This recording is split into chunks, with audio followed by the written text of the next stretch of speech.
Vale. Buenas tardes.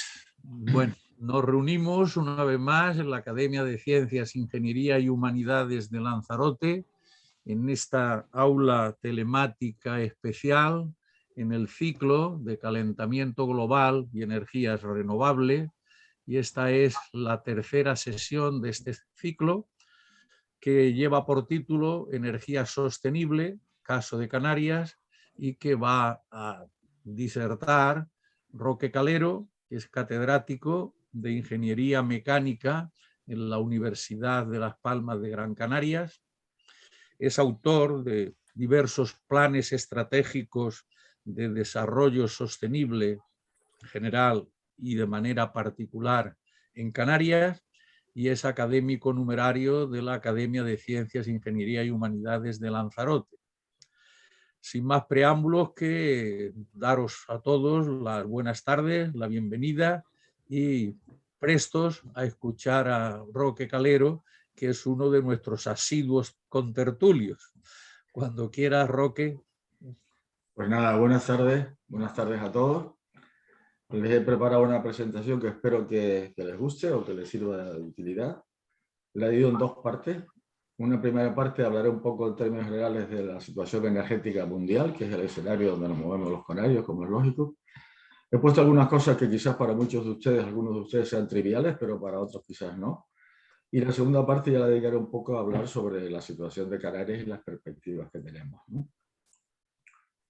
Así que vamos a ver primero esta situación energética global. Lo primero que quiero comentarles es que vamos a hablar de la energía, ¿no? Pero es que la energía realmente es un fenómeno misterioso. Nadie sabe lo que es exactamente la energía. Solamente conocemos sus efectos, pero no la naturaleza originaria, ¿no?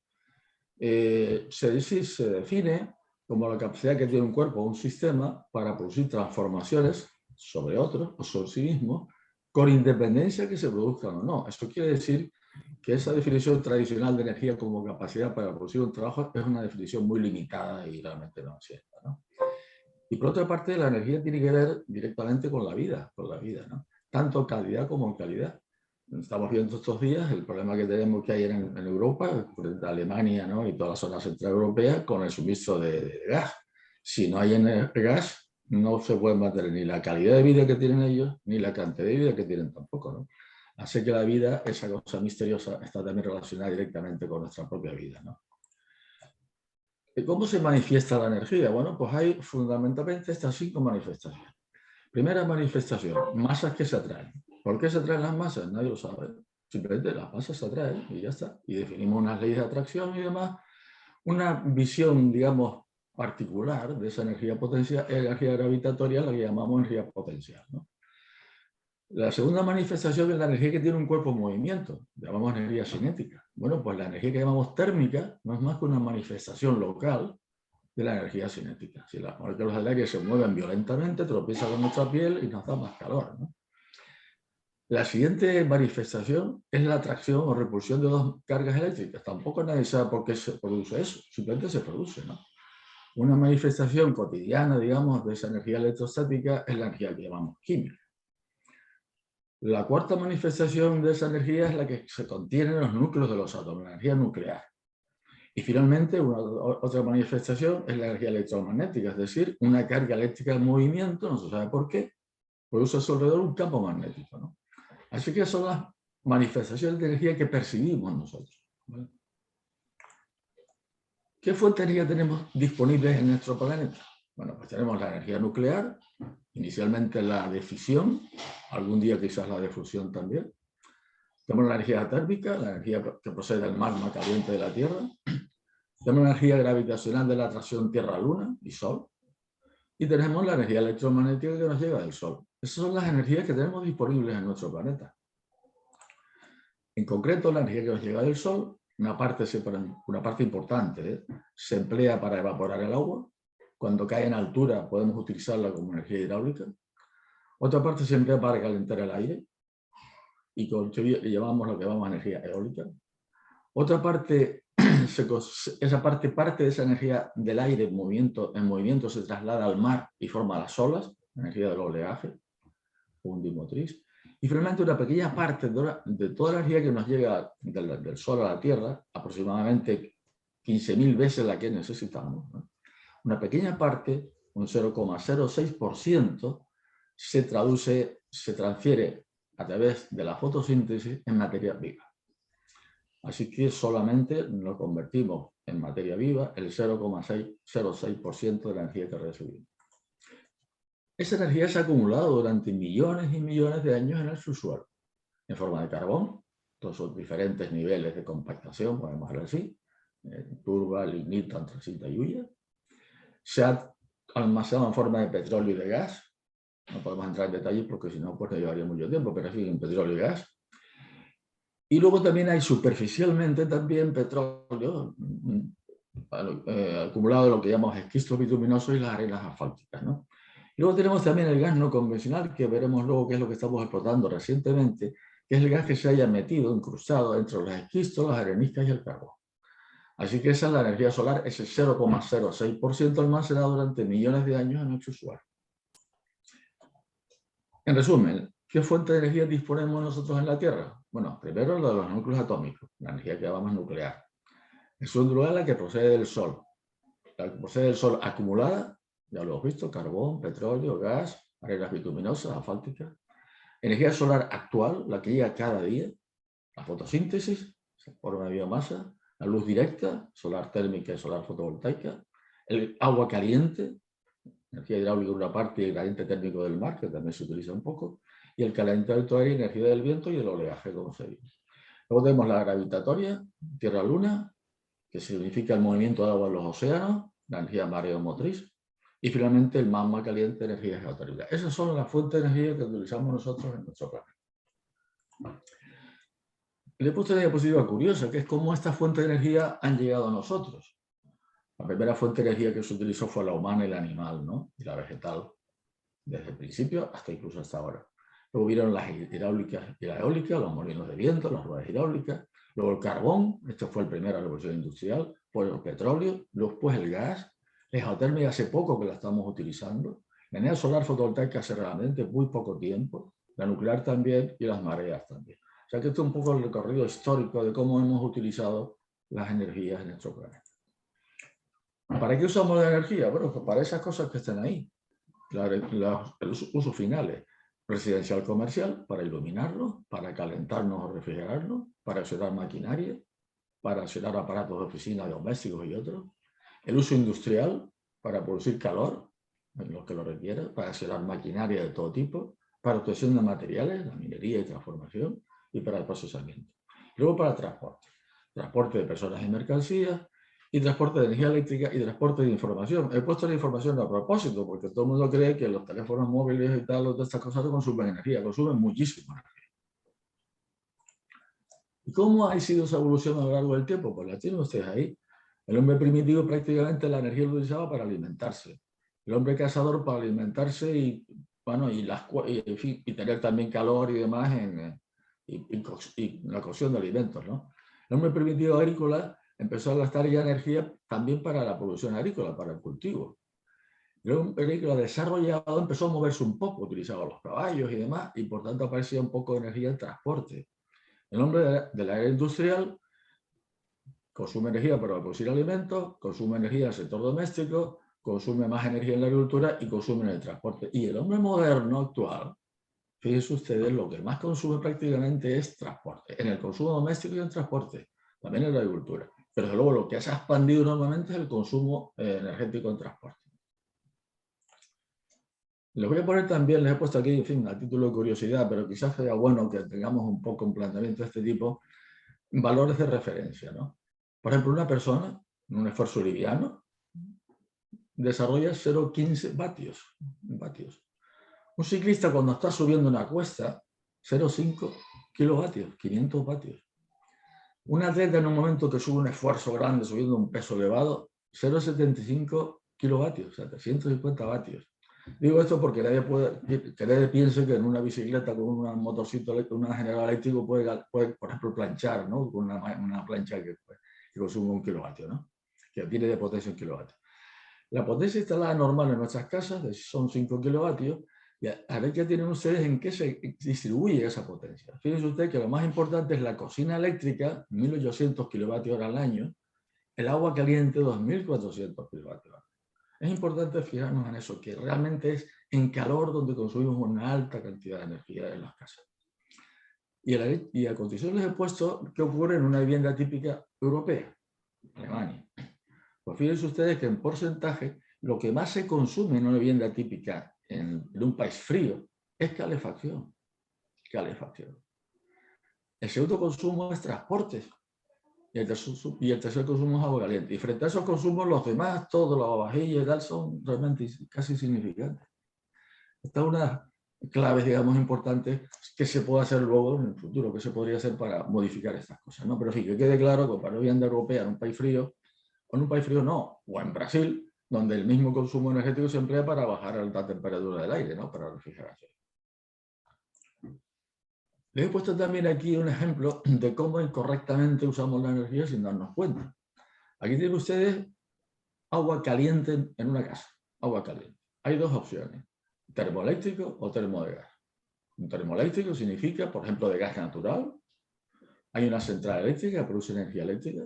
Esa energía se transporta hasta la casa y se lleva al termo. ¿Qué ocurre? Pues que la turbina de gas tiene un rendimiento del 45% ciclo combinado. Y, por ejemplo, la turbina de vapor, el generador de electricidad tiene un rendimiento alto, 98%, ¿vale? La línea de transporte, 95%. Al final, ¿qué pasa? Que a la casa llega el 35% de la energía del gas. ¿Qué pasa si yo quemo gas directamente? En un termo que tenga un buen rendimiento, un 50%, pues que desde luego es mucho más eficiente quemar directamente el gas que no poner un termo eléctrico. Mucho más eficiente. Otro ejemplo, el automóvil. A la izquierda arriba tienen ustedes un coche de un caballo, son un caballo de vapor, son 0,76 kilovatios de potencia. Un caballo normalmente se puede mover fácilmente a 50, 60 kilómetros por hora, transportar una o dos personas, ¿vale? Y aquí tienen ustedes un automóvil normal de lo que usamos nosotros, que tiene 130 caballos. Hay que imaginarse, porque es así, que delante de nuestro coche de 130 caballos hay 130 caballos delante, animales. Obviamente sobran por lo menos 128, ¿no? 130. Por otra parte, si nosotros analizamos el rendimiento del transporte, la distancia recorrida en función del recurso fósil inicial que necesitamos, pues esto es un desastre absoluto. Porque teniendo en cuenta que el motor de un automóvil, el motor solo, tiene un rendimiento de un 20%, el 80% de esa agua es aire caliente a la atmósfera, pues menos ustedes el rendimiento desde el principio hasta el final. No llega ni al 10%. Eso también quiere dar otro mensaje, que un vehículo eléctrico cargado desde una central térmica no tiene un rendimiento mucho mayor que si se quema directamente el combustible en su motor. Así que aquí también hay otra cuestión que hay que ver con cuidado, porque estamos lanzando el vehículo eléctrico, pero oiga, el vehículo eléctrico cargado con energías fósiles no es ninguna ventaja, excepto la local de no contaminar, ¿no? Ahora les voy a presentar algunas diapositivas de un poco del consumo mundial energético, ¿no? Esto está sacado de las estadísticas muy buenas de la British Petroleum. Bueno, tenemos un consumo en el mundo de 570 exajulios, que corresponde a 13.000 millones de toneladas equivalentes de petróleo, o equivale a 272 millones de barriles cada día. Barriles son aproximadamente 250 litros, ¿no? Eso es lo que hay. Si usted se fija en el consumo, ¿dónde se producen los consumos mayores? Bueno, pues el consumo mayor, ¿qué tipo de combustible? Pues no, pues aquí tenemos el consumo de petróleo, fíjense ustedes cómo va bajando en el mundo. El consumo de carbón, fíjense ustedes cómo está oscilando por aquí. El consumo de gas natural va subiendo. La hidroelectricidad está más o menos mantenida y las renovables están subiendo bastante. Esa es un poco la radiografía del consumo energético en el mundo. Si esto lo vemos ahora por consumo per cápita, bueno, el consumo medio per cápita en el mundo, está aquí debajo, es 1,5 toneladas equivalentes de petróleo por persona y año. Como es lógico, el mayor consumo se produce en Estados Unidos de América, está aquí arriba, ¿no? Fíjese usted que está bajando, ¿no? El segundo consumo se produce en la parte, digamos, de la antigua Unión Soviética, o sea, lo que es Rusia y toda esa zona por ahí. Aquí está, esta es la segunda, ¿eh? Aquí arriba. Pero fíjense ustedes aquí debajo donde está África, por ejemplo, ¿no? Y la media mundial está aquí. La media mundial es 1,5 toneladas equivalentes de petróleo por año per cápita. Así que aquí se ve un poco los países que son más derrochadores. También se ve como Europa está aquí debajo. Europa tiene una alta eficiencia en el consumo energético, ¿no? Bueno, pasamos a la siguiente diapositiva, que voy a centrar un poco ahora una visión más centrada en el petróleo solo. Bueno, aquí a la izquierda tienen la producción de petróleo por regiones y a la derecha el consumo. Aquí está claro que la producción de petróleo mayor, aquí está claro, es el Oriente Medio, como es lógico, ¿no? Aquí tienen ustedes América del Norte, aquí debajo. Europa muy poca, Noruega fundamentalmente y Reino Unido, ¿no? Pero ¿cómo es el consumo? El consumo más alto, lo tienen ustedes aquí, es Asia-Pacífico, o sea, India, China, Japón. Ese es el consumo más alto. Y ese consumo más alto es América del Norte. Y aquí debajo está Europa. Así que tenemos, bueno, esta zona, ¿no? Tenemos, por tanto, una producción muy diferente al consumo. Tampoco vamos a entrar mucho en ahí porque si no se nos iría toda la tarde aquí, pero en fin, esa es una primera fotografía. Una segunda que les he traído es las reservas, ¿no? Es decir, la duración. Bueno, al ritmo de consumo actual, las reservas globales están por aquí debajo, 57 años, al ritmo de consumo actual.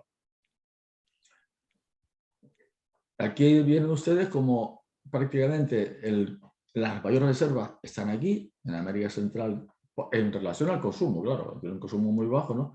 Pero fíjense ustedes, por ejemplo, Norteamérica está por aquí debajo, tiene menos de 30 años. Aquí el verde, ¿no? Aquí abajo, ¿no? Aquí, ahí está. Asia-Pacífico no tienen petróleo. Es muy poco petróleo. Así que esa es otra segunda radiografía que quería ponerles, ¿no? Cómo es el tema de la producción y las reservas en este caso, ¿no? Cuanto al precio, el coste del petróleo, esta última, la British Petroleum, no tengo el último año, pero está claro que el año pasado, hasta el año 2020 estaba por aquí, pero este año, o sea, que está por aquí arriba, ¿no? En cualquier caso, vemos tanto está a precios corrientes como a precios actuales, ¿no? Aquí ven ustedes cómo más o menos se ha mantenido y luego ya a partir del año de la primera crisis del petróleo empieza a subir de una forma exponencial. Así que el precio del petróleo está subiendo y con bandazos, como es lógico, pero está subiendo en los últimos años de una forma exponencial. ¿Cómo? Pues al ritmo de su agotamiento, como es lógico, ¿no? Aquí tienen qué significan las renovables en todo este tinglado. Bueno, pues en todo este tinglado resulta que aquí tenemos el carbón por aquí arriba, tenemos el petróleo, tenemos aquí debajo el gas natural que está creciendo, el carbón está bajando un poco, ahora con el tema de Alemania y tal, bueno, seguramente volverá a subir. Aquí tenemos la electricidad, como vimos antes, y aquí tenemos las renovables, ¿no? Las renovables están, como ven ustedes, sobrepasando a la nuclear en el mundo.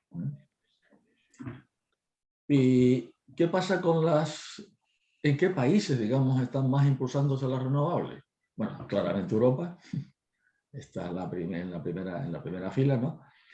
Está también América del Norte, está fundamentalmente, ¿no? Pero fíjense ustedes como aquí debajo se encuentra Oriente Medio, prácticamente no tienen nada, no usan casi nada. Y por aquí debajo también está, aquí está en el mundo, globalmente, ¿no? En definitiva, quiero decir con esto que las energías renovables se están centrando, como no puede ser de otro modo, en la Unión Europea fundamentalmente, ¿no? Asia-Pacífico, o sea, lo que es India y China también se están moviendo bastante, están por aquí debajo, en amarillo, están por aquí. Pero luego Oriente Medio, como tiene mucho petróleo y gas, pues ¿para qué se preocupa por las renovables? Como es lógico, ¿no? Y África, como siempre, pues a la cola, ¿no? Esa es un poco esta perspectiva, ¿no? Otro tema también que quería comentarle es lo que se llama la tasa de retorno energético, es decir, cuánto tenemos que invertir en términos energéticos para sacar la energía. Es decir, cuántos barriles hemos de invertir, podemos sacar cuando invertimos un barril energético, ¿no? Bueno, pues el petróleo, cuando incluye aquí en este caso el fracking también, bueno, pues está entre 10 a 1, si invertimos un barril y sacamos 10, pero también estamos ya en fracking 5 a 1, y esto está bajando. Y la duración son 57 años. El gas natural que sale convencional, 10 a 1 también, pero el gas natural de fracking Hablamos de 2-1. Estamos cercanos al límite. Cuando esto sea 1-1 no se puede sacar nada, porque hay que gastar la misma energía que se saca para extraerlo, ¿no? 52 años. Está el carbón, 51, pero también está 5-1. El carbón bueno es el que se encuentra en vetas anchas de más de 20 centímetros de espesor y menos de 2000 metros de profundidad. Tampoco abunda mucho ya, ¿no? Una que la tendencia es a bajar bastante, ¿no? La duración del carbón prevista en esas condiciones son 112 años. El uranio, 8151, 40 años. El uranio tiene varias calidades, digamos, la cantidad de uranio por tonelada, ¿no? de mena. Pues también, pero en fin, tiene también una relación 5-1 mínima, ¿no?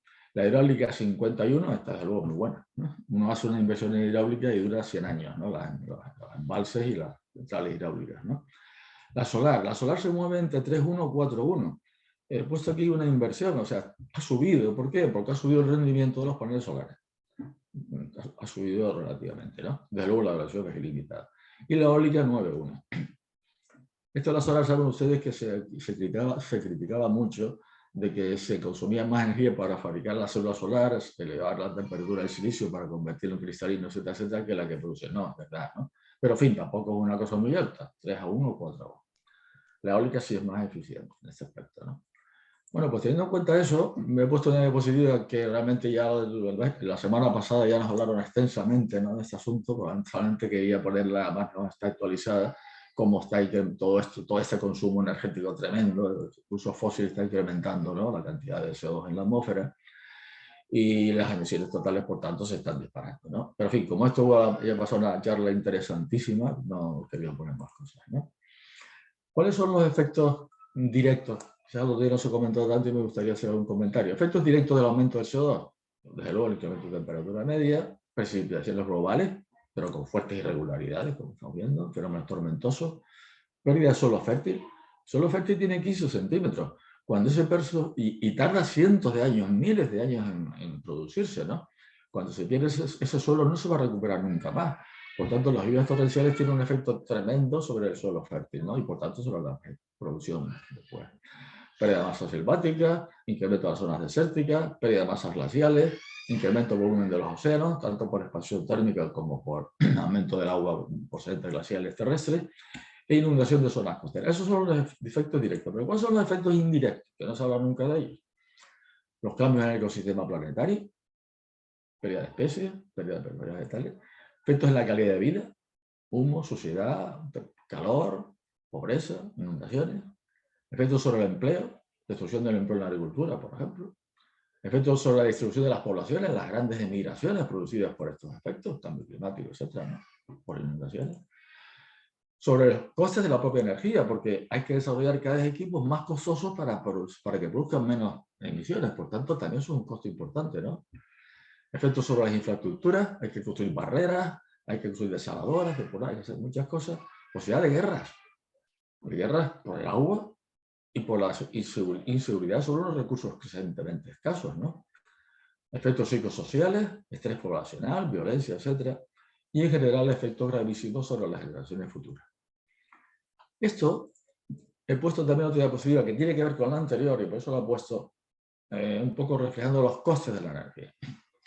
La energía tiene costes directos, que son los costes de capital. Los costes de capital son investigación y desarrollo, la construcción de los equipos, el transporte, la construcción de las centrales, etcétera, etcétera. Son los costes de capital. Después tienen los costes circulantes, que son fundamentalmente los combustibles. Y ya les adelanto a ustedes que en una central normal térmica, los costes de combustible a lo largo de su vida útil son mucho mayores que los costes de capital. Mucho mayores. También están los costes de mantenimiento, inspección, etcétera, etcétera. Otros costes, los overheads, o sea, los costes de empresa, superestructura, ¿no?, la dirección, administración, etcétera, etcétera. Los costes de financiación.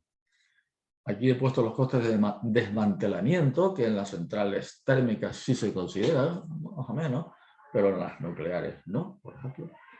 Y los costes de producción de CO2, que en Europa, y solo en Europa, se están contabilizando desde hace unos años. Los costes de emisión de CO2. Porque una de las cosas que está penalizando fuertemente a España, por ejemplo, frente a Francia, que tiene muchas centrales nucleares y por tanto no emite CO2, ¿no? Pero ¿cuáles son los costes indirectos que no se reconocen? Y están ahí. Los costes medioambientales, los daños sobre la flora, la fauna, el cambio climático. Los costes de contaminación radiactiva, en el caso de centrales nucleares, el coste de desmantelamiento. Desmantelar una central nuclear puede ser prácticamente casi tan caro como montarla. Y esos costes no se contemplan en la factura, digamos, eléctrica, ¿no? Y por supuesto los costes de contaminación, pues esto no es así. Costes de agotamiento, porque nosotros estamos consumiendo ahora unas energías fósiles que no van a tener nuestros herederos. Y debíamos nosotros de alguna manera contemplar nuestros costes, los costes de ese agotamiento, ¿no? Coste imputable a la probabilidad de guerra, gastos militares, gastos de seguridad. Bueno, lo estamos viviendo ahora en vivo, ¿no? La amenaza rusa, el corte de gas, etcétera, etcétera, nos está diciendo incrementar directamente los costes en armamento y seguridad, ¿no? Costes en la salud, enfermedades leves, graves, degeneraciones incluso genéticas, y costes psicosociales. Todos esos costes no están contemplados en ningún sitio. Son los costes indirectos no reconocidos. Bueno, dicho eso, vamos a hablar ahora de las perspectivas, o sea, qué es lo que viene, ¿no? Bueno, primero, todo el mundo está de acuerdo en que hay que usar masivamente renovables a pequeña y a gran escala y en todas partes. Hay que resolver el sistema de almacenamiento de esas energías. Hay que procurar el ahorro y la eficiencia energética. Hay que generar distribuida en tu casa, en tu grupo, en tu barrio, lo que haga falta y creando microredes. Y he puesto un detalle aquí que hay que asumir los costes reales de las diferentes fuentes. Eso en España se ha debatido muchísimo. Cuando estabas pagando una energía muy cara porque el gas era caro, mientras que las renovables eran muy baratas, ¿no? Bueno, pues efectivamente hay que asumir el coste real de cada energía, ¿no? Aquí tiene usted también un sacado de los estudios anuarios de la British Petroleum. Ahí se ve cómo realmente las diferentes fuentes de energía en las que se expande rápidamente son las renovables, ¿no? Y cómo hay otras, por ejemplo, el petróleo que está disminuyendo, el gas está aumentando. Aquí abajo tienen ustedes, aquí mejor ver a la derecha, este de la derecha. Esta derecha son los escenarios de la British Petroleum. Y ahí tiene situación en el año 2018. Bueno, aquí tienen ustedes el petróleo, gas natural, carbón. Aquí arriba tienen nuclear, hidro y renovable. Ellos plantean tres escenarios. El escenario de movimientos rápidos renovables, el escenario de cero de contaminación prácticamente, lo más bajo posible, y el escenario usual, as usual, como dicen los ingleses, ¿no? Bueno, pues en el escenario de rápido, aquí tienen ustedes cómo baja el petróleo, cómo baja también el gas, un poco, cómo el carbón baja drásticamente, cómo la nuclear se incrementa, y aquí tienen las renovables. ¿Qué pasa en el escenario más optimista?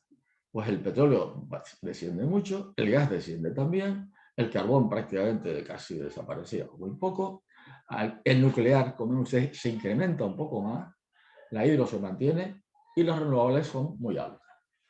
Y el escenario, seguir las cosas como van, pues lo tienen ustedes aquí, que yo he puesto aquí que es el más probable. El más probable. Bueno, un problema de la energía en general es el almacenamiento. El almacenamiento podemos hacerlo en centrales hidráulicas reversibles, como la que tenemos ahora planteada en la isla de Gran Canaria, Soria-Chira, o como la que está en el Hierro. Soria-Chira son 220 megavatios de potencia para producir una energía de 2,6 gigavatios hora. Eso son 12 horas de suministro a Gran Canaria a la mitad de la potencia máxima. Vale, que eso que quede claro. Otro almacenamiento es el hidrógeno, ahora está poniendo súper de moda el hidrógeno verde, y otro almacenamiento son las baterías. Aquí tienen ustedes una recreación de la batería Megapack de Tesla. Son 250 megavatios, un poco más que Soria-Chira, pero para almacenar 1 gigavatio hora, o sea, menos de la mitad que Soria-Chira.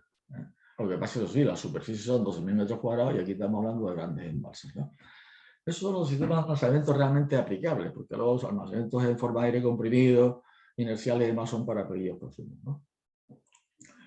Este es un proyecto propuesto por la curiosidad, porque este proyecto se planteó en la primera crisis del petróleo, cuando la guerra entre Israel y los árabes. Se planteaba producir hidrógeno en Canadá, utilizando que Canadá tiene muchos recursos hidroeléctricos, para traerlos a Europa y utilizarlos en los diferentes sistemas de transporte, ¿no? O producir energía eléctrica. Eso se planteó, fíjense ustedes, del año 70 y algo, ¿no? 70 y algo. Otra cosa que se planteó en aquella época, que estaba en la época aquella de la conquista espacial y todo aquello, los viajes y demás, ¿no? Bueno, pues se iba a plantear crear centrales solares en órbita. que transmitía a la Tierra a base de microondas, en este caso, ¿no? Bueno, y se planteaba una central con 21 kilómetros cuadrados que se vería todo bien desde cualquier sitio por la noche, ¿no? Con un peso de 60.000 toneladas, tendría una potencia de 10 gigavatios, es decir, 10 grandes centrales nucleares funcionando 24 horas al día, 365 días al año. El problema está que hay que poner en órbita 60.000 toneladas, ¿no? En fin, para que ustedes como la humanidad y en fin, siempre busca como desesperadamente soluciones a todo, ¿no? A veces las encuentra y a veces no. Bueno, este es otro proyecto. En cuanto al tema del ahorro, les he puesto aquí una diapositiva sacada de un estudio inglés hace mucho tiempo, en que compara el consumo energético, en este caso son megajulios por pasajero y kilómetro, parece igual, de diferentes sistemas. Fíjense ustedes, y aquí está, a carga típica, en el caso de un coche, una persona dentro o dos, y a carga máxima, en el caso de un coche, 5 personas. Bueno, pues fíjense ustedes que el consumo más bajo es el autobús doble, la guagua doble, cuando va a plena carga. Le sigue el suburbano eléctrico, o sea, el metro, aquí abajo. Y fíjense ustedes dónde está el coche de gasolina, aquí abajo. El consumo del coche de gasolina por pasajero y kilómetro es más alto que el de un avión. De esa época, el 737, porque los aviones que hay ahora, que completamente los aviones últimos de la serie europea, consumen bastante menos que eso, ¿no? Así que fíjense ustedes como realmente, bueno, andar es lo que menos consume, ir en bicicleta también. Aquí no estaba todavía las patinetas, ¿no? Sino el motor, a plena carga, porque obviamente no había más que una persona, ¿no? Pero quería comentarles que aquí es donde realmente hay que enfocar un poco el transporte público, el transporte en general, ¿no? Bueno, pues, otra diapositiva que les he puesto también es cómo capturar el CO2. Y aquí también hay propuestas de todo tipo. La primera, la repoblación forestal. Ya he comentado el otro día, el último conferenciante, que esto es muy lento y realmente no es una respuesta rápida al incremento del CO2 para nada, pero bueno, es una. Otra que se está planteando, inyectar el CO2 en yacimientos de gas agotados. Otra, inyectar CO2 a grandes profundidades donde se queda metido en el agua, se queda cruzado como si fuera un gaseoso, ¿no? Esa posibilidad. Y otra posibilidad es recuperadores de CO2 o conversión, porque aquí no está en conversión del CO2 en parte en combustible que se puedan después quemar, digamos, ¿no? Así que este es otro panorama un poco antiguo quizás, pero de cómo se intenta capturar ese CO2 que estamos emitiendo en exceso, ¿no? Esta diapositiva también me parece importante traerla porque ahora voy a hablar un poco de esos 40 y pico años, 50 años que tenían las reservas. ¿Eso qué significa? Bueno, pues el agotamiento, ¿no? Primero, recuerdan ustedes algunas películas, ¿no? En que el petróleo salía un chorro, ¿no? Había presión de gas encima y el petróleo salía espontáneamente. Luego se hicieron pozos. Se hicieron pozos y con una bomba se va sacando el pozo del fondo y el petróleo que está bastante líquido alrededor fluye hacia el pozo y se saca. Es un petróleo muy fluido. Eso durante muchos años y todavía hay pozos que están haciéndose esto así. Pero aquí está ocurriendo una cosa. En Arabia Saudita hace tiempo, y en Estados Unidos desde luego también, que ya el petróleo no sale por sí solo. Ya el petróleo no está tan fluido para salir por sí solo. ¿Qué se hace ahora? Se hacen pozos cercanos a eso y se inyecta en ese pozo agua caliente, CO2, más fundamental exacto, para que arrastre el petróleo hacia el pozo de extracción. Por eso cada vez hay más pozos más cerca unos de otros, extrayendo, y también agujeros que no se ven aquí, en este caso no tengo ninguna foto, donde se inyecta agua caliente y gas, CO2, para arrastrarlo, ¿no? Porque ya no sale por sí solo, no fluye hacia el agujero. Y finalmente el siguiente paso fue empezar a sacarlo del mar. Primero se empezó en el Mar del Norte, profundidad de 20, 30, 40 metros, 50 metros, Golfo de México. Pues se está intentando sacar petróleo de 2.000 metros de profundidad, 3.000 metros de agua. Y fíjense ustedes, no se trata de una sola plataforma de extracción, se trata de muchas. Pero fíjense ustedes que para hacer una plataforma de extracción hay que haber hecho muchos agujeros de inspección, ¿eh? Y por eso hay dos tipos de plataformas, las plataformas que hacen agujeros para buscar el petróleo y plataformas que extraen el petróleo de esos agujeros, ¿no? Aquí a la derecha les he puesto a ustedes qué ocurre en el Mar del Norte. Todo lo que ustedes ven puntos rojos son plataformas que ya dejaron de sacar petróleo. Los puntos negros son los que todavía se están sacando. Sí, el petróleo del Mar del Norte se acabó. solamente queda el norte de Escocia y desde luego Noruega también. Noruega es un país un poco raro porque en la crisis petrolera que tenemos en Europa ahora, Noruega podría suministrar perfectamente a Alemania y a Bélgica y a Holanda. Pero es que Noruega vive de las reservas que le quedan sacándolas a su medida de sus necesidades, ¿no? Y pensando a largo plazo. No sé si eso es que Noruega es, digamos, solidaria con el resto de Europa o no, pero así es, ¿no? Y ya cuando ya no se puede sacar más, cuando ya no hay forma de sacarlo, a pasar es el fracking. Fracking consiste en hacer una perforación, normalmente unos 3.000 metros de profundidad, y luego hacer perforaciones horizontales, normalmente de 2.000 metros, de ese orden, ¿no? Se hace varias, además bastante próximas. Esa perforación se hace, luego se mete, se hacen pequeñas explosiones para romper la roca que está a los lados, se mete agua a presión, se mete arena para mantener las grietas abiertas, y de ahí fluye el petróleo o el gas. Realmente se empezó el fracking con el gas, pero ahora se está haciendo también con el petróleo, ¿no? Para eso hay que inyectar en pozos que no están dibujados aquí, agua también, para arrastrarlo a los pozos de salida, ¿no? En donde más se ha extendido, casi donde único se ha extendido, en Estados Unidos, y aquí vamos a ver ustedes un campo de fracking en Estados Unidos. Agujero, agujero, agujero, agujero. Esos agujeros, con estas condiciones que estamos hablando aquí, enormes profundidades, etcétera, etcétera, tienen una vida media de 5 años. A los 5 años deja de salir gas o petróleo. Eso es lo que hay. Por tanto, la última diapositiva significa qué expectativas tenemos, porque cuando hablamos de que el petróleo va a durar 57 años, es lo que va a durar, pero es que antes de que se acabe todo, va a ocurrir que cada vez se sacará menos, digamos, ¿no? Bueno, esta es la producción histórica de petróleo. Aquí estamos hablando de millones de barriles al día. Aquí está la producción histórica, está aquí. Aquí recuerda, es necesario el peak oil. El peak oil es el punto crítico de petróleo, ¿no? Está aquí, el primero. Pero luego, como aparece el fracking, como aparece el petróleo en el mar, etcétera, etcétera, se puso aquí arriba. El pico del petróleo, según este estudio, aparecerá entre el año 30 y 40. Y aquí arriba tiene el petróleo no convencional, el petróleo ya del fracking, ¿no? Digamos, ¿no? Aparece también sobre el año 40. Así que nos quedan, por tanto, muy poco tiempo para llegar al pico de petróleo. A partir de ahí descenderá la producción y, por tanto, aumentarán los costes.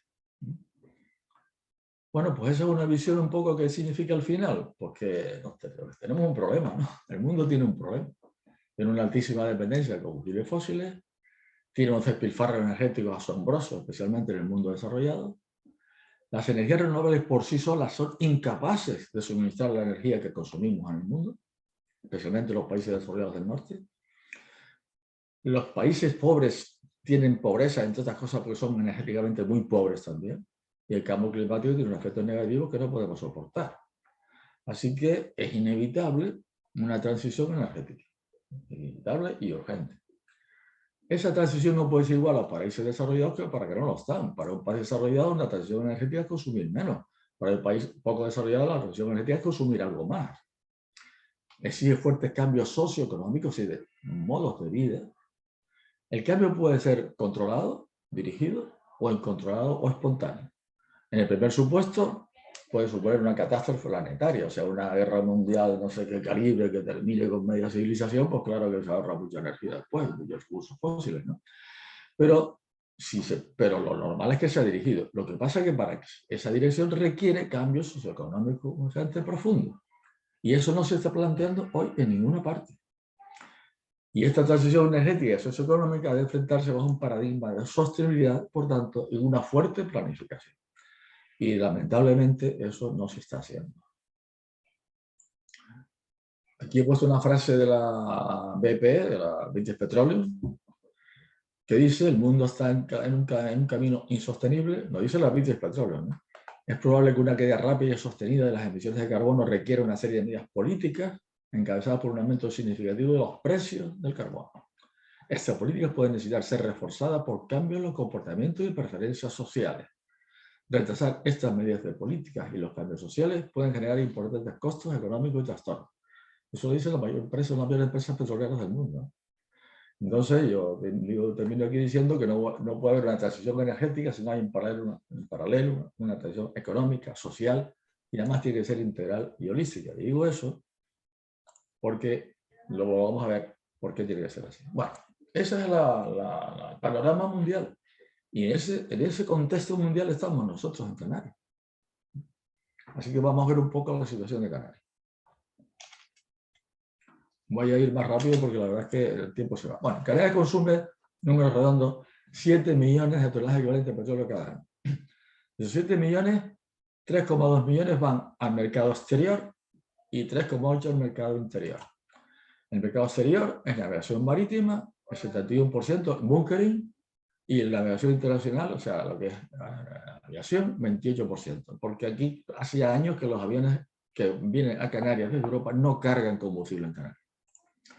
El mercado interior es la navegación marítima nacional, la navegación aérea nacional, transporte terrestre, energía eléctrica y calor industrial. Aquí tenemos las dos partes más importantes: energía eléctrica, 1,7 millones de toneladas equivalentes de petróleo cada año, y transporte terrestre, 1 millón de toneladas equivalentes de petróleo cada año.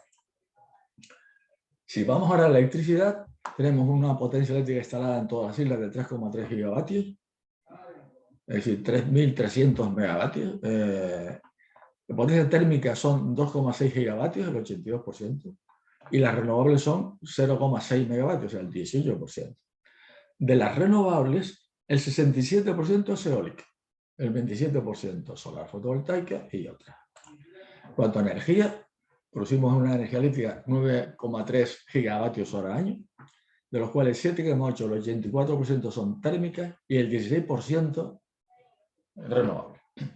A pesar de que tenemos un 18% renovable, la verdad es que la producción es menor, ¿no?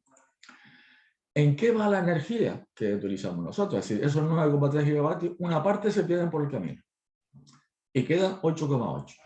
De esos van a uso doméstico 3.200.000 megavatios hora año, 37%, pero el mayor consumo está aquí, 4.700.000. Servicios, es decir, los hoteles fundamentalmente, ¿no? El sector primario consume nada prácticamente, el sector industrial muy poquito. Así que nuestro consumo se centra en el sector turístico administración, y en el consumo doméstico. Bueno, a un precio del barril de $80 el barril, 73 euros, hoy está a 100, ¿no? Pero bueno, pues es como una referencia así. ¿Cuánto el combustible para generar electricidad? Pues nos gastamos 1.100.000 euros cada año, 1.100 millones de euros cada año. Para el transporte de automóvil nos gastamos 673 millones cada año. Para el transporte marítimo y interior, 300. En definitiva, nosotros nos gastamos a coste de $80 el barril, 2.000 millones de euros cada año. Es una cantidad importante referente a nuestro Producto Interior Bruto. Importante. ¿Tenemos renovables en Canarias? Tenemos muchísimas renovables. Tenemos renovables de sobra. Tenemos eólica, los parques de más producción del mundo están en Canarias. Solar tenemos una cantidad de horas enorme. Hidráulica no tenemos muchas, desgraciadamente, y cada vez menos porque no llueve. Y luego tenemos la geotermia. La geotermia, que estaba un poco ahí parada, hay varias innovaciones últimas que quería reflejarlas aquí, que para mí tienen mucha importancia, que pueden ser la gran esperanza de Canarias, ¿no? La geotermia de materiales con alta resistencia, o sea, hacer agujeros, digamos, ¿no? A los 600, 700 metros, 1.000 metros, 2.000 metros, donde se encuentran temperaturas de 500, 600 grados. Y ahí el problema que había eran los materiales que no resistían, ¿no? Pero ya están trabajando sobre materiales que sí resisten esas temperaturas. Y luego está la última innovación, que es la perforación por ondas milimétricas, ¿no? Son microondas más pequeñas todavía, que son capaces de fundir la roca. Es la gran esperanza para digamos, hacer perforaciones profundas, ¿no?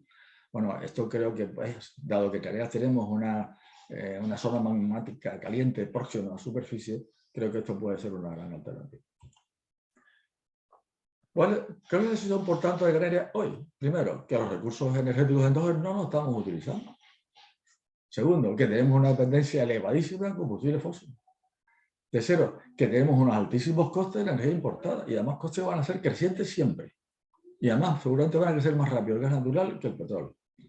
Tenemos una inseguridad de suministro porque nadie nos garantiza que en una condición de tensión, de tensiones sociales o políticas, Canarias sea un lugar preferente para que nos lleguen aquí los barcos, que por cierto, en este momento muchos se desvían de su destino final simplemente porque les pagan más en otros sitios, ¿no?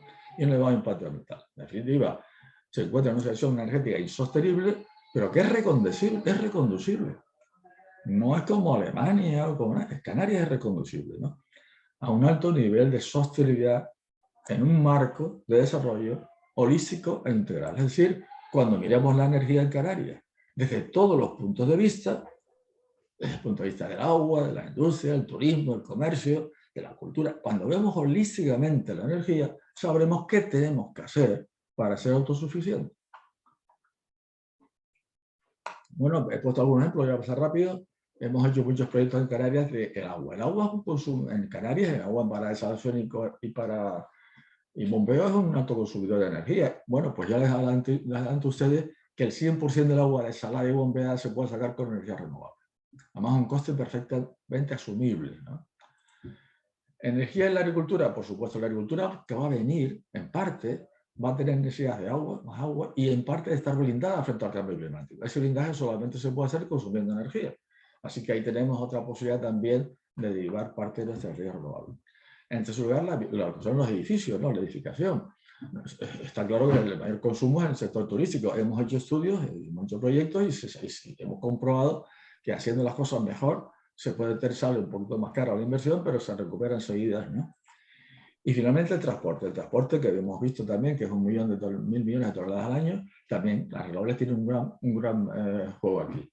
Recuerden ustedes que están viendo ahora vehículos que llaman V2G, o sea, Vehicle to Grid, vehículos que cargan energía y la descargan. Por tanto, coches eléctricos con este sistema en Canarias significa que pueden cargar energía y descargarla en tu casa, o en tu oficina o en tu barrio. Es decir, podemos convertir la flota de vehículos eléctricos en un almacén móvil de energía.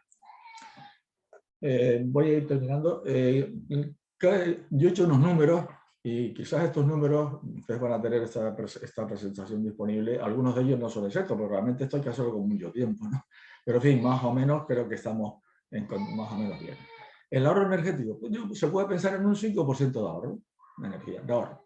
Eso significa 86.000 toneladas menos de petróleo y significa un ahorro de 43 millones al año. Solar térmica masiva, o sea, poner paneles solares por todo sitio, un 8% de ahorro. Eso significa un ahorro económico de 70 millones de euros cada año. Solar distribuida, o sea, en las casas y tal, este estudio lo hizo el ITC.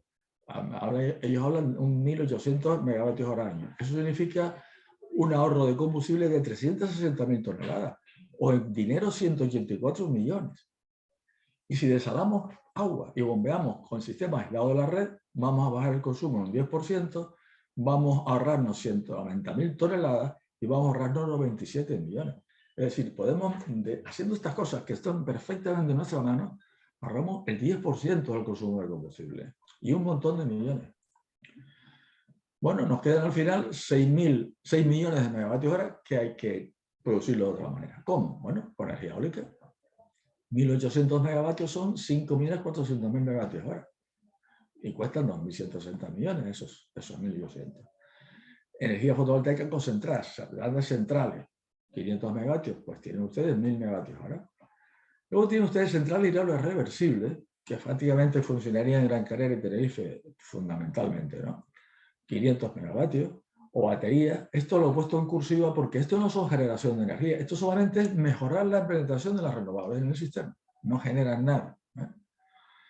Y finalmente grupos térmicos. Hay que poner grupos térmicos, ¿cuántos? Todos los que hagan falta para cuando no haya viento ni sol, es decir, la máxima potencia necesaria, ¿no? En este caso, según mis cálculos, serían 2.100 megavatios, ¿no? 84 grupos de 25 megavatios. Y con eso llegaríamos a una penetración del 75% de energía renovable. Una impresora aproximada, he puesto ahí de motores de emisiones. En definitiva, como resumen, podemos en este momento, con la tecnología que tenemos, podemos penetrar renovables respecto a la actualidad en más del 80%. Con una inversión aproximada de 7.000 millones de euros. Con un consumo de combustibles para la electricidad, los grupos térmicos, de 155.000 toneladas, es decir, ahorrando 745.000 toneladas al año. Una contaminación emitida de 887.000 toneladas de CO2, un ahorro de 1.800.000 toneladas de CO2. Un coste de combustible de 181 millones, un ahorro de 819 millones al año, que en 25 años de amortización son 20.000 millones de euros. Digo esto para que lo comparen ustedes con los 7.000 millones que cuesta la inversión. Si la geotermia de alta entalpía puede sustituir a los grupos térmicos, este 80 se convierte en un 100%. Esto lo voy a comentar, los voy a saltar para no, porque ya estamos ya fuera de tiempo. Y finalmente voy a la última que voy a comentar, el tema del transporte. ¿Qué hacemos con los coches? Bueno, pues tenemos aproximadamente 1,5 millones de vehículos, me refiero a turismos y furgonetas, quitando camiones, bicicletas, motos y tal, un consumo de 1.000 toneladas equivalentes de petróleo cada año. Bueno, una cuarta parte de vehículos eléctricos, pongamos un objetivo de una cuarta parte, 375.000 vehículos, ahorraríamos 225.000 toneladas equivalentes de petróleo y ahorraríamos en dinero 137 millones de euros al coste de 80 euros el barril. Si esas baterías se cargan desde la red eléctrica, incrementa el consumo de energía eléctrica en 1.235.000 toneladas. Si el sistema eléctrico es 70% renovable, solamente 375.000. Pero si nosotros esos 375.000 vehículos los cargamos solo a partir de energía renovable, que se puede hacer perfectamente, nos ahorramos todo. Y para demostrar que eso es cierto, no hay más que ver que un aerodor moderno de 10 megavatios puede producir entre 40.000 megavatios hora y 4.000 o 28.000, depende del número de horas que haya, 4.000 o 2.800 horas. Es decir, puede consumir entre 40.000 y 28.000. Es decir, 31 molinos, entre 31 molinos y 45 molinos en todas las islas, movemos 375.000 vehículos eléctricos sin consumir ni un litro de petróleo. En definitiva, estos cambios son posibles solamente si se considera un plan estratégico, global, integral y holístico. Y con eso tenemos unas islas más sostenibles, energéticamente verdes, tenemos unas islas más apetecibles, ¿no?, para nosotros los visitantes, una isla respetuosa con las tendencias universales, unas islas ejemplares. Tendremos algo parecido a esto. Una Canarias, que la energía, aquí he puesto el 60%, pero ya he dicho que esto puede ser el 100%, energía independiente de combustibles fósiles, un transporte donde el 100% sea viento y sol, prácticamente podemos prescindir del petróleo, una población estabilizada, que eso ya que es un tema que no voy a entrar ahora, un turismo estabilizado desde todo punto de vista, entre 10 y 12 millones de visitantes al año, ¿no?, un agua 100% desalada renovable y por tanto alimentos garantizados, llueva o no llueva. Ese es el escenario que podemos plantearnos desde el punto de vista energético, o sea, una carrera realmente sostenible. ¿Vale? Bueno, pues aquí he terminado, ¿no? Creo que más o menos 1 hora y me he pasado un poco quizás, perdóname Francisco, pero bueno, ahora quedo ya un poco a lo que ustedes me quieran preguntar, comentar o que ustedes quieran. Muy bien, Roque. Oye, no. Lo primero, obviamente, enhorabuena, ¿no?, por el trabajo que has realizado, la calidad de la presentación, ¿no?, pero esto es un curso, o sea que Sí, nos lo vas a justo. tener que desentrañar por lo menos el tema de Canarias en próximas actuaciones, ¿no? Bueno, podemos hablar Nada, cosas muchas concretas. gracias, enhorabuena, creo que ha sido extraordinaria la presentación que nos has hecho y abrimos, ¿no?, el coloquio, las preguntas que quieran hacerte, el debate. A ver, ¿eh? A ver qué somos más que de costumbre y tengo que estar alternando, ¿no?, vistas. Sebastián, me parece que estás...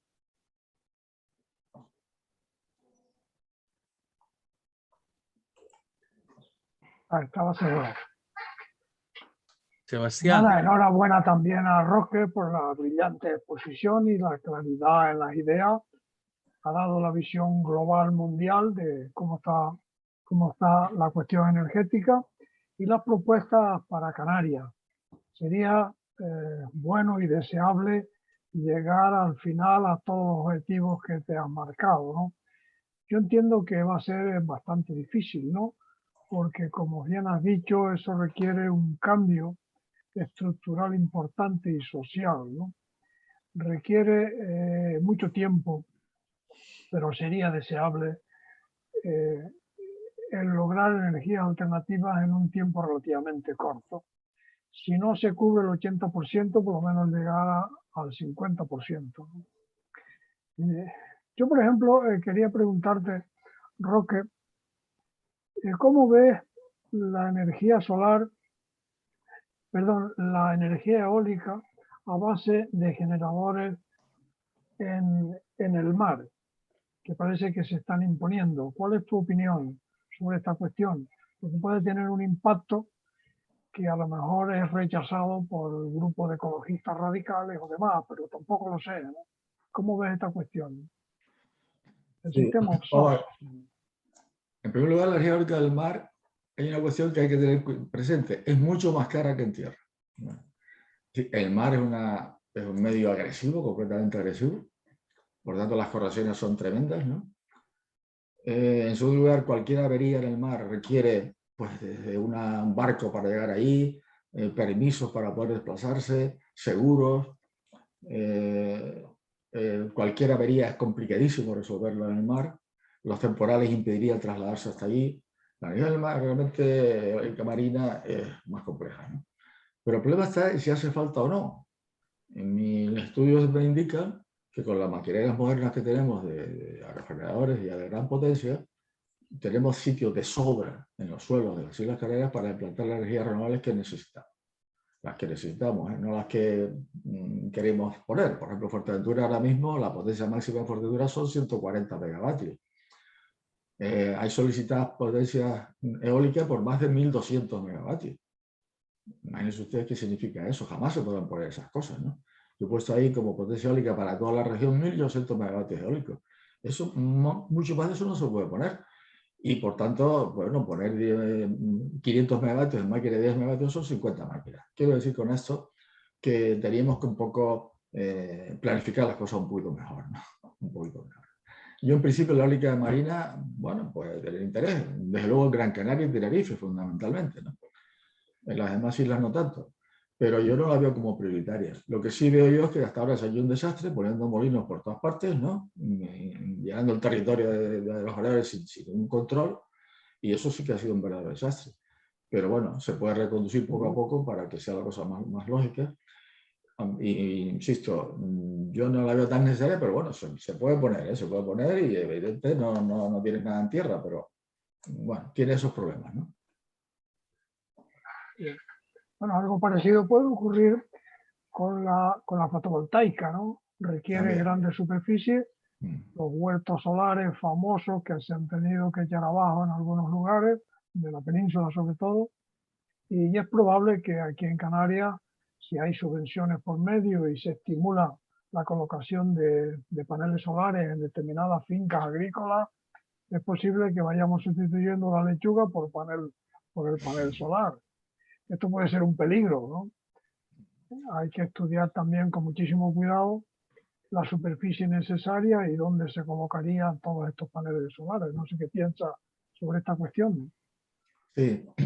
Nosotros hicimos, yo estando en la universidad, hicimos varios proyectos de carrera ¿sí? Sobre centrales combinadas eólicos solares. O sea, junto a los parques eólicos, ¿no? A los árboles, en esa misma base, poner también la central solar, ¿no? De manera que el terreno se optimizara de esa manera, ¿no? Incluso hicimos estudios, porque en el caso de Gran Canaria y también en Tenerife también se hicieron, se ponían las líneas de aerogeneradores en la base, las líneas de fotovoltaica, y entre línea y línea de aerogeneradores, que tienen que estar bastante distanciados, se puede instalar perfectamente invernaderos o lo que se quisiera, ¿no? Es decir, unir la eólica con la solar en zonas territoriales dedicadas a extracción energética, ¿no? Lo demás sería ya generación distribuida, pues en viviendas, en azoteas y demás, ¿no? También nos sobra espacio para todo eso. Muy bien. A ver, ¿alguna intervención? Sí, Alexis Sicilia. Bien, buenas tardes a todos. Esta mañana tuve la grata sorpresa de conocerles como colectivo y investigando un poco en la web, quedar fascinado con la trayectoria, con el equipo de miembros distinguidos que tiene la asociación.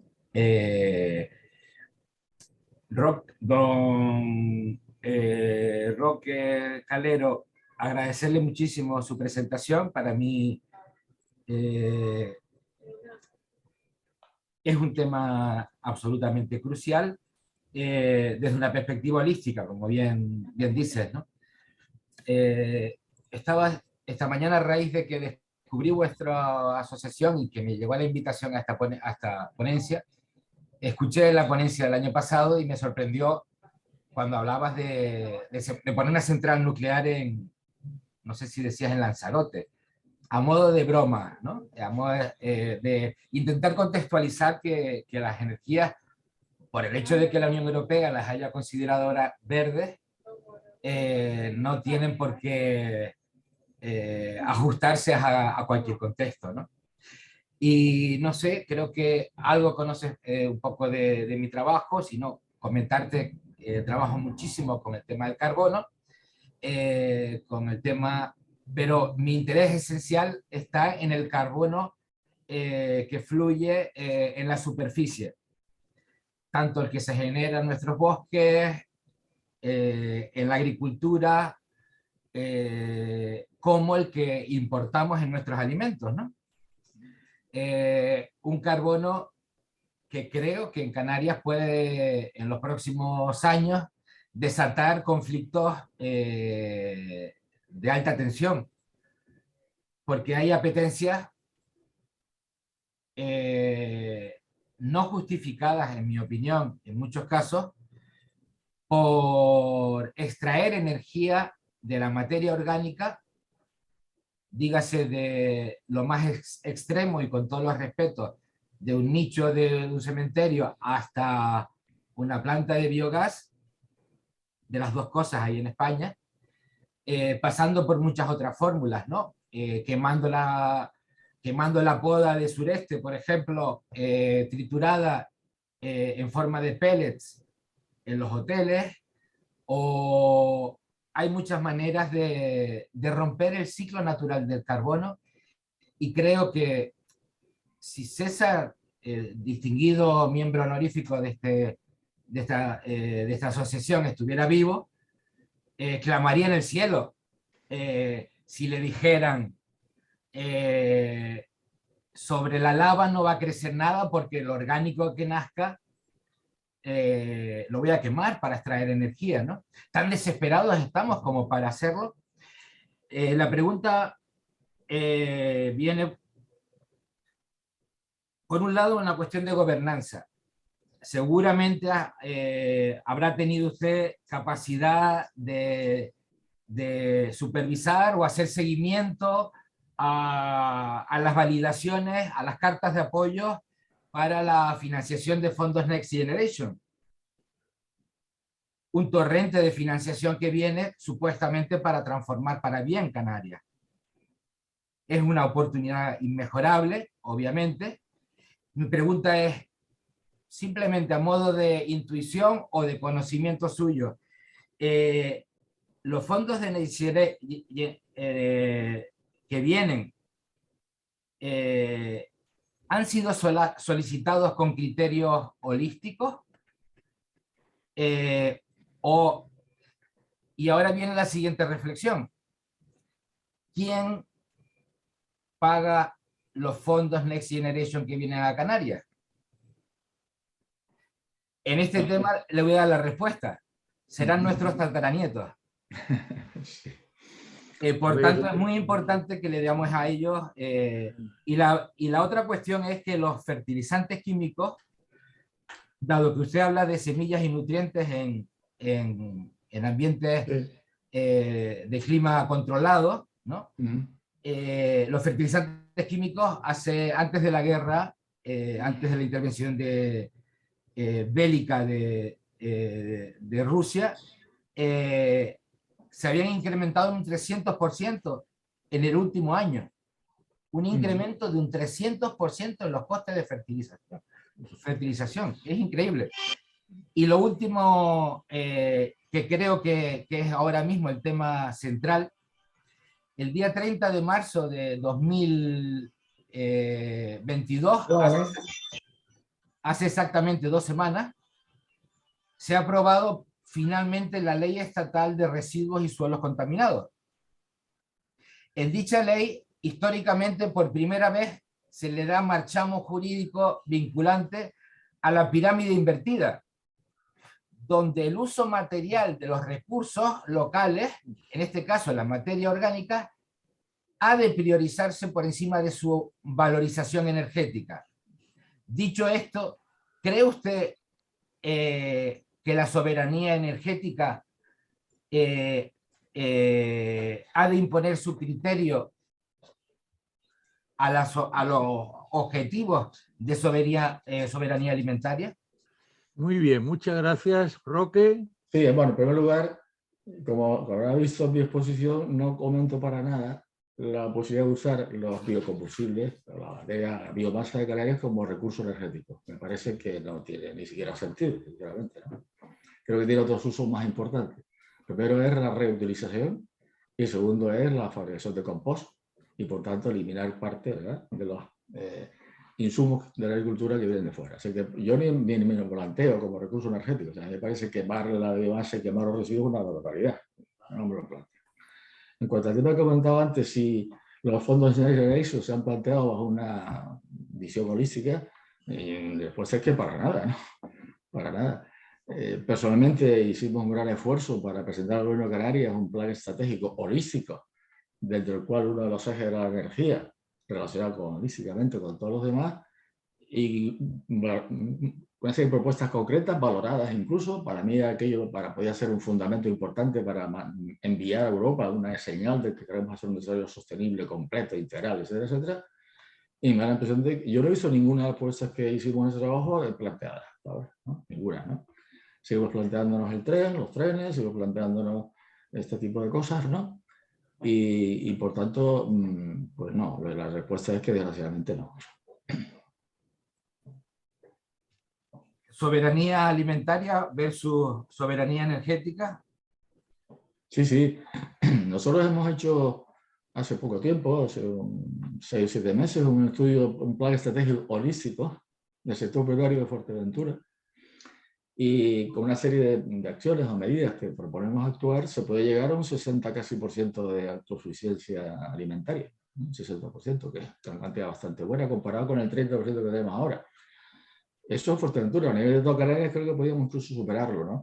Es una de las partes fundamentales también de un desarrollo sostenible de Canarias, la parte agrícola, ¿no? Que a su vez va unida a la parte del agua. Es decir, en un momento en que llueve menos, etcétera, etcétera, ya hemos demostrado, incluso con experiencias prácticas, que el agua desalada a costes bajísimos puede sustituir la falencia de lluvias en Canarias sin ningún problema y por tanto garantizar la agricultura. En definitiva, quiero decir con esto que si hay una región en el mundo, en ese contexto que vimos al principio del mundo entero y tal, que puede tener un alto nivel de sostenibilidad, es Canarias, ¿no? Se llama Canarias. Y desgraciadamente hemos llevado el trabajo en este sentido, pero los políticos pues, no han reaccionado como yo esperaba. Esperemos que en el futuro lo hagan, ¿no?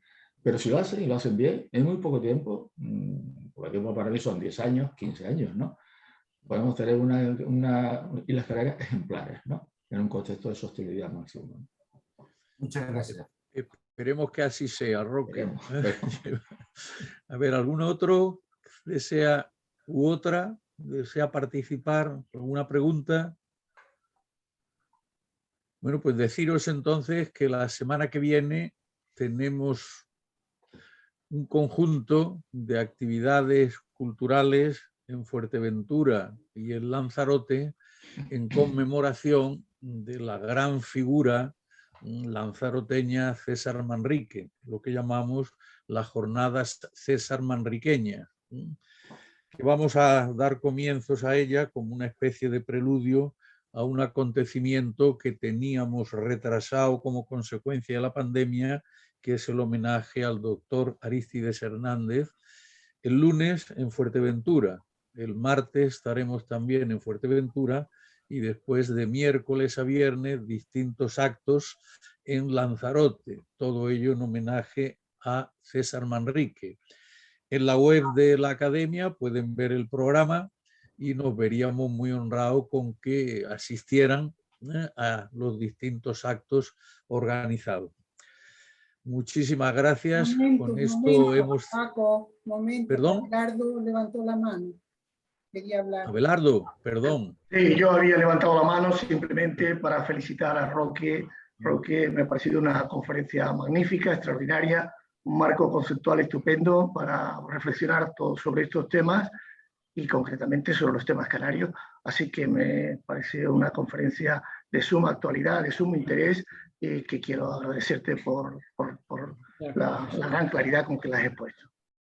Gracias, Eduardo. Gracias. Bueno, pues cerramos esto felicitándote de nuevo, una vez más, de manera extraordinaria, y con el reto de que otro día dediques más tiempo al conjunto de las últimas diapositivas sobre el tema de Canarias, si te parece. Sí. Supongo que sí, ¿no? Muy bien, pues esta es la tercera sesión de cambio climático. En el mes próximo pues tendremos otra u otras sobre cambio climático también. Muchísimas gracias, buenas tardes y hasta la semana próxima. Bueno, gracias Un saludo para todos. Gracias a todos. Un saludo a todos. Hasta